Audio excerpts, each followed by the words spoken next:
I got this from a friend, Anton. I guess I have the reputation of doing giant projects, and he sent me a photo of this thing saying that I have to do something with this because it was kind of burning a hole in his pocket, so to speak. When I saw the photo, I was thinking it was like a third of the size, and I was like, yeah, let's do it. This thing is huge. I've been debating about how to do my Necromunda board, and now I definitely have a direction, which is exciting. Yeah, I don't even know what this kit is. Typically, I'm really good at building the broad strokes, but that's kind of already done. So sometimes decisions get made for you, and honestly, I was already kind of leaning into doing it anyway. But this is a really huge blank canvas, so let me know what you guys think I should do with this. I've been thinking about my gang. This is a vehicle that I scratch built, and it's using some of the Dreadnought like technology where they entomb a guy and that guy is controlling the vehicle. I think the tomb guys, like they're like Dreadnoughts, are basically soldiers that will soldier on forever. In order to justify that, I made the architect. This is the avatar of the architect, and he is a intelligence that's been uploaded into a computer that these guys, the little commoners, like awakened. And also, I've been getting some inspiration from a book. So I got this manga called Blame, or Blame, I don't know how to pronounce it. My brother said Blame, but anyway. But basically, these guys are fighting robots that are like mechanical stuff. Someone in the comments recommended I get this book, just like kind of use it as reference. I think it's a really cool book. Another thing I was reading was a book called Alchemized.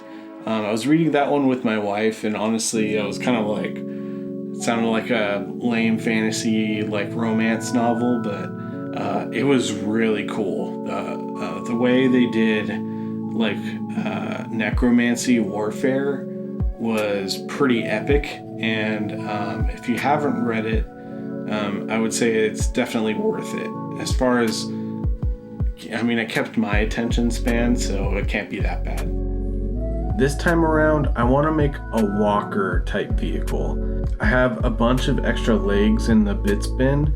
When I was looking for kits to use, I remembered I had this Civil War submarine from Joann's. Right before they closed, I got this like probably for $10, and I thought the shape of it was really cool. And I kind of wanted to go for like a hammerhead shark type shape. The walkway in the back kind of has that silhouette. All my vehicles have like a bit of a sarcophagus in it, so I'm making one now. The foam wasn't giving me the texture that I wanted, so I just went ahead and sculpted it in.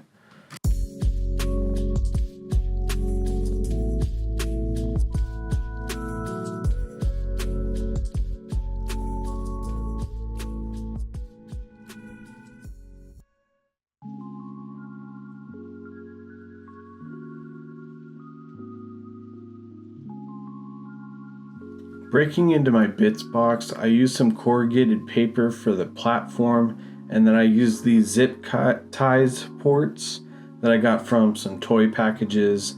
I pried off some pieces from a circuit board, fuses, ports, and stuff like that, and I just started gluing that everywhere as well. To cover up the foam core, I just glued on a bunch of zip ties, and I really like this texture that it left behind.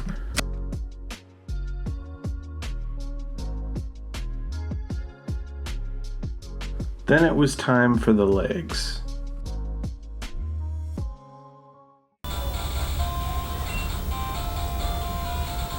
Alright, so I'm getting a lot of the details down, and I'm really loving the look of this. I printed some legs And I'm not sure what to do with the extra ones.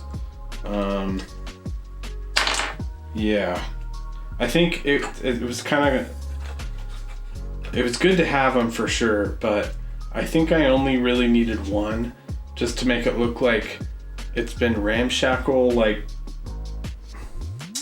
it's been repaired very haphazardly, like they're just finding things and then like saving it or whatever. So I also have broken feet here, and I'm putting them all next to the one that has been repaired to kind of make it look like there was damage on that side. So yeah, like that one's like stood up on a landmine or whatever. Yeah. So far, I think it looks really cool. I think I need to put some railings up. So I'm gonna put those on the 3D printer because I don't really have the patience to do that type of little finicky stuff. It gives me more time to do more finicky stuff that I like to do.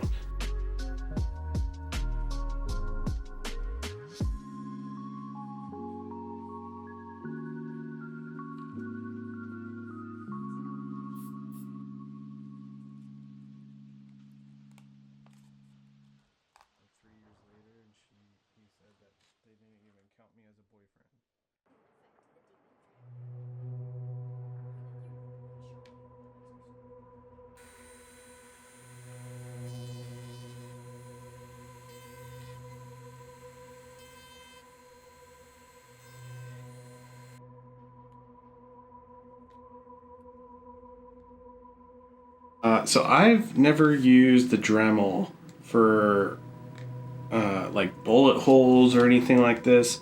This is, I think it's called a boring tool. It's basically a ball with cuts in it so that it like drills in circular things, not like a hole punch or a drill bit, you know. But it pushes out all the plastic onto the side that it's rotating away from, so I can get like some pretty good looking dents. And then if I don't want the flashing, I can just kind of rub it off. I actually started this hobby making like Star Wars vehicles and scratch building those from like pens and stuff. You know, I might have some. Yeah, there it is.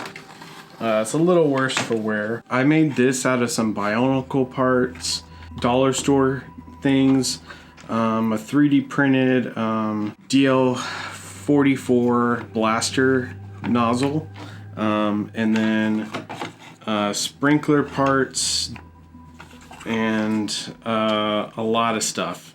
There's a fuse, I think.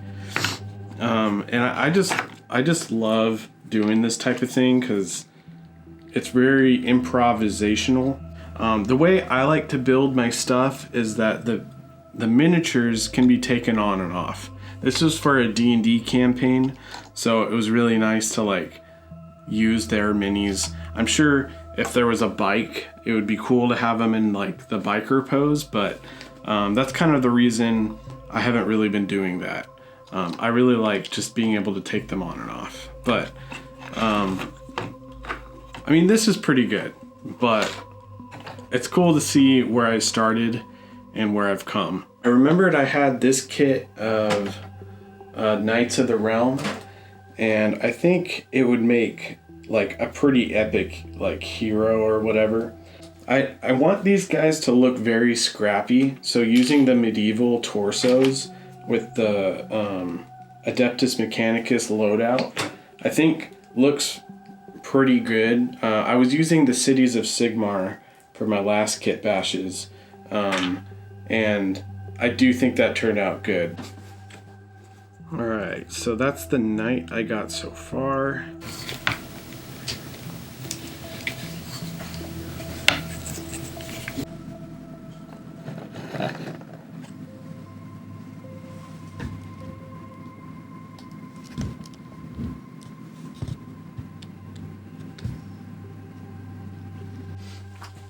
Don't forget to give me suggestions on what to do with this thing as well. I'm really in over my head on this, and in a lot of ways that's really exciting, but it's also intimidating, I'm not gonna lie. So I do really appreciate the help. I'm editing my list on Munda Manager. I don't know if this has all the options or whatever, but I feel like I'm missing something.